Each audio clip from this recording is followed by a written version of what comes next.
वैदिक ज्योतिष में तीसरे भाव को पराक्रम, साहस, प्रयास, संचार, लेखन, संचार माध्यम, कला कौशल, लघु यात्राएं, भाई बहन, आत्म प्रेरणा और व्यक्तिगत पहल का भाव माना जाता है। यह उपचय भावों में से एक है, अतः यहाँ स्थित ग्रह समय के साथ अपने फल को विकसित करते हैं। तीसरा भाव व्यक्ति की स्व प्रेरित कर्म शक्ति का प्रतिनिधित्व करता है, अर्थात वह शक्ति जिससे व्यक्ति अपने प्रयासों द्वारा जीवन में मार्ग बनाता है। जब सूर्य, जो आत्मा, तेज, अधिकार, पितृकारक तत्व, आत्मविश्वास और नेतृत्व का प्रतीक है, इस भाव में स्थित होता है तो जातक के व्यक्तित्व में विशेष प्रकार की ऊर्जास्विता, साहस और स्वाधीनता का विकास होता है। सूर्य का स्वभाव अग्नि प्रधान, राजसिक और स्वाभिमानी है। तीसरा भाव कर्म प्रधान और परिश्रम आधारित भाव है। जब सूर्य यहाँ स्थित होता है तो जातक में आत्मविश्वास के साथ कार्य करने की प्रवृत्ति उत्पन्न होती है। वह जोखिम लेने से नहीं डरता और अपने प्रयासों पर विश्वास रखता है। यह स्थिति व्यक्ति को स्वतंत्र सोच, आत्मनिर्भरता और नेतृत्व के गुण प्रदान करती है। अनेक शास्त्रीय ग्रंथों में तीसरे भाव को पराक्रम भाव कहा गया है और सूर्य यहाँ स्थित होकर व्यक्ति को साहसी, दृढ़ निश्चयी और प्रतिस्पर्धी बनाता है। विशेषकर यदि सूर्य बलवान हो, स्वराशि, उच्च राशि या शुभ दृष्टि में, तो जातक अपने क्षेत्र में विशिष्ट पहचान बना सकता है। भाई बहनों के संदर्भ में तीसरे भाव का विशेष महत्व है। सूर्य यहाँ होने पर जातक का अपने छोटे भाई बहनों पर प्रभाव अधिक हो सकता है। वह परिवार में नेतृत्वकारी भूमिका निभाना चाहता है। कभी कभी यह स्थिति भाई बहनों के साथ अहम के टकराव का कारण बन सकती है, विशेषतः यदि सूर्य पाप दृष्टि में हो। यदि शुभ प्रभाव हो तो भाई बहन प्रभावशाली, प्रशासनिक या सरकारी सेवा से जुड़े हो सकते हैं। कुछ स्थितियों में भाई बहनों के जीवन में संघर्ष या दूरी भी संभव है, परंतु यह पूर्णतः अन्य ग्रह योगों पर निर्भर करता है। संचार और अभिव्यक्ति के क्षेत्र में भी तीसरा भाव अत्यंत महत्वपूर्ण है। सूर्य यहाँ स्थित होकर वाणी में अधिकार और आत्मविश्वास देता है। ऐसा जातक सार्वजनिक भाषण, लेखन, मीडिया, पत्रकारिता, अभिनय या नेतृत्व आधारित संचार में सफल हो सकता है। उसकी बातों में प्रभाव और स्पष्टता होती है। यदि बुध का सहयोग मिले तो लेखन में विशेष सफलता संभव है, किंतु यदि सूर्य पीड़ित हो तो व्यक्ति में कठोरता या आत्म केंद्रित अभिव्यक्ति देखी जाती है। व्यवसायिक दृष्टि से तीसरे भाव का सूर्य व्यक्ति को ऐसे कार्यों की ओर प्रेरित करता है जहां साहस, यात्रा और संचार आवश्यक हो। सेना, पुलिस, प्रशासन, खेल, मीडिया, मार्केटिंग या सरकारी सेवा में सफलता मिल सकती है। चूंकि यह उपचय भाव है, इसलिए प्रारंभिक जीवन में संघर्ष संभव है, परंतु समय के साथ प्रयासों का फल मिलता है। यह स्थिति व्यक्ति को सेल्फ मेड बनने की प्रेरणा देती है। वह अपने परिश्रम से प्रतिष्ठा अर्जित करना चाहता है। पिता के संदर्भ में सूर्य पितृकारक है। तीसरे भाव में स्थित होकर यह पिता को साहसी, कर्मठ या यात्रा प्रिय दर्शा सकता है। कभी कभी पिता के साथ संबंध औपचारिक या प्रतिस्पर्धात्मक भी हो सकते हैं, विशेषकर यदि सूर्य पाप प्रभाव में हो। यदि सूर्य शुभ हो तो पिता से प्रेरणा और अनुशासन प्राप्त होता है। स्वास्थ्य की दृष्टि से तीसरा भाव भुजाओं, कंधों और तंत्रिका तंत्र से संबंधित है। सूर्य यहाँ होने पर ऊर्जा प्रबल रहती है। व्यक्ति शारीरिक रूप से सक्रिय और साहसी होता है। यदि सूर्य पीड़ित हो तो कंधे, गर्दन या तंत्रिका संबंधी समस्याएं उत्पन्न हो सकती है, परंतु सामान्यतः यह स्थिति जीवन शक्ति को सक्रिय बनाती है और व्यक्ति को आलस्य से दूर रखती है। मनोवैज्ञानिक स्तर पर तीसरा भाव सूर्य जातक को अत्यंत स्वाभिमानी और स्वतंत्र बनाता है। वह दूसरों के अधीन रहना पसंद नहीं करता, उसमें जोखिम लेने की प्रवृत्ति होती है और वह अपने विचारों को स्पष्ट रूप से व्यक्त करता है। कभी कभी यह प्रवृत्ति जिद या हट का रूप ले सकती है। यदि संतुलन न हो तो व्यक्ति आत्म केंद्रित या अहंकारी प्रतीत होता है, किंतु सकारात्मक स्थिति में यही गुण उसे अग्रणी और प्रेरणादायक नेता बनाते हैं।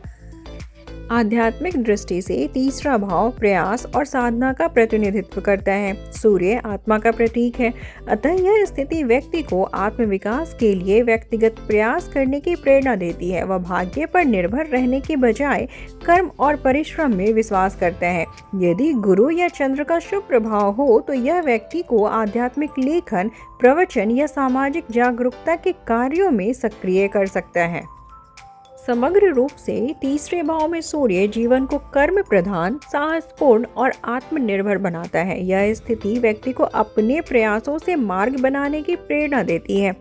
प्रारंभिक संघर्षों के बावजूद वह अपने आत्मविश्वास और परिश्रम से सफलता प्राप्त करता है। यदि वह अपने स्वाभिमान को संतुलित रखे और सहयोग की भावना विकसित करे तो तृतीय भावस्थ सूर्य उसे प्रभावशाली संचारक, साहसी कर्मयोगी और आत्मनिर्मित व्यक्तित्व बना सकता है। वैदिक ज्योतिष के समग्र सिद्धांतों के अनुसार इस स्थिति का अंतिम फल संपूर्ण कुंडली के संदर्भ में ही निर्धारित किया जाना चाहिए, किंतु सामान्यतः यह योग जीवन में साहस, प्रयास और आत्मबल की प्रबलता का संकेतक है। यदि सूर्य तीसरे भाव में गुरु के साथ युति में हो तो यह संयोजन साहस और बुद्धि का अत्यंत प्रभावशाली समन्वय उत्पन्न करता है। सूर्य आत्मविश्वास, नेतृत्व और अधिकार का प्रतीक है, जबकि गुरु ज्ञान, नैतिकता, धर्म, बोध और विस्तार का कारक है। तीसरा भाव पराक्रम, संचार और स्वप्रयास का प्रतिनिधित्व करता है, अतः इन दोनों ग्रहों की युति व्यक्ति को ऐसा व्यक्तित्व प्रदान करती है जो न केवल साहसी है बल्कि विवेकपूर्ण और सिद्धांत निष्ठ भी है। ऐसा जातक अपने विचारों को प्रभावशाली ढंग से प्रस्तुत करने में सक्षम होता है और उसके शब्दों में नैतिक बल तथा प्रेरणात्मक शक्ति होती है। भाई बहनों के संदर्भ में यह योग सामान्यतः सहयोग और मार्गदर्शन का संकेत देता है। जातक अपने छोटे भाई बहनों के लिए प्रेरणा स्रोत या संरक्षक की भूमिका निभा सकता है। यदि युति शुभ दृष्टि में हो और पाप प्रभाव से मुक्त हो तो भाई बहनों की उन्नति में सहयोग मिलता है। संचार, लेखन, अध्यापन, प्रकाशन, मीडिया जैसे क्षेत्रों में यह योग विशेष सफलता दे सकता है। गुरु की उपस्थिति सूर्य के अहम को संतुलित करती है, जिससे जातक का आत्मविश्वास अहंकार में परिवर्तित होने से बचता है। यह संयोजन व्यक्ति को दूरदर्शी, आदर्शवादी और सकारात्मक बनाता है। वह केवल साहसिक निर्णय ही नहीं लेता बल्कि उनके नैतिक परिणामों पर भी विचार करते हैं। यदि यह युति बलवान हो, स्वराशि, उच्च राशि या शुभ नवमांस में, तो व्यक्ति अपने प्रयासों से सामाजिक प्रतिष्ठा अर्जित कर सकता है, किंतु यदि पाप दृष्टि हो या गुरु नीच हो तो आत्मधार्मिकता, उपदेशात्मक प्रवृत्ति या भाई बहनों से मतभेद की संभावना बढ़ सकती है। तीसरे भाव में सूर्य गुरु की युति ज्ञान युक्त पराक्रम और नैतिक नेतृत्व का सूचक मानी जाती है। यदि तीसरे भाव में सूर्य और गुरु के साथ केतु भी युति में स्थित हो तो यह संयोजन अत्यंत गूढ़, आध्यात्मिक तथा कर्म प्रधान प्रभाव उत्पन्न करता है। सूर्य आत्मबल और नेतृत्व का प्रतीक है, गुरु ज्ञान और धर्म बोध का कारक है, जबकि केतु वैराग्य, अंतर्दृष्टि, पूर्व जन्म संस्कार और आंतरिक आध्यात्मिक शक्ति का सूचक माना जाता है। तीसरा भाव पराक्रम और प्रयास का क्षेत्र है, अतः इन तीनों ग्रहों की संयुक्त उपस्थिति जातक को साधारण साहस से आगे बढ़ाकर आध्यात्मिक या वैचारिक साहस प्रदान करती है। ऐसा व्यक्ति केवल भौतिक उपलब्धियों के लिए प्रयास नहीं करता बल्कि सत्य की खोज और आत्मविकास की दिशा में भी अग्रसर रहता है। केतु की उपस्थिति इस युति को रहस्यमय और अंतर्मुखी बना सकती है। जातक में तीव्र अंतर्ज्ञान, सूक्ष्म निरीक्षण शक्ति और स्वतंत्र चिंतन की प्रवृत्ति होती है। वह पारंपरिक सीमाओं से परे जाकर विचार करता है और आध्यात्मिक लेखन, शोध, गूढ़ अध्ययन या दार्शनिक चिंतन में रुचि ले सकता है, किंतु केतु सूर्य के अहम को आंशिक रूप से क्षीण भी कर सकता है, जिससे कभी कभी आत्मसंशय या भाई बहनों से दूरी उत्पन्न हो सकती है। गुरु की उपस्थिति सामान्यतः इस संयोजन को संतुलित करती है और नकारात्मक प्रभावों को कम करती है। व्यवहारिक जीवन में यह योग व्यक्ति को स्वतंत्र, आत्मनिर्भर और अपने मार्ग का निर्माण करने वाला बनाता है। वह भीड़ का अनुसरण नहीं करता, बल्कि अपने सिद्धांतों के अनुसार कार्य करता है। यदि यह युति शुभ दृष्टि में हो तो जातक लेखन, शिक्षण, आध्यात्मिक मार्गदर्शन या शोध कार्यों में प्रतिष्ठा प्राप्त कर सकता है। किंतु यदि पाप प्रभाव अधिक हो तो संबंधों में दूरी, अचानक निर्णय या आत्म केंद्रित प्रवृत्ति बढ़ सकती है। यह संयोजन ज्ञान युक्त पराक्रम, आध्यात्मिक साहस और आंतरिक जागृति का संकेतक माना जाता है।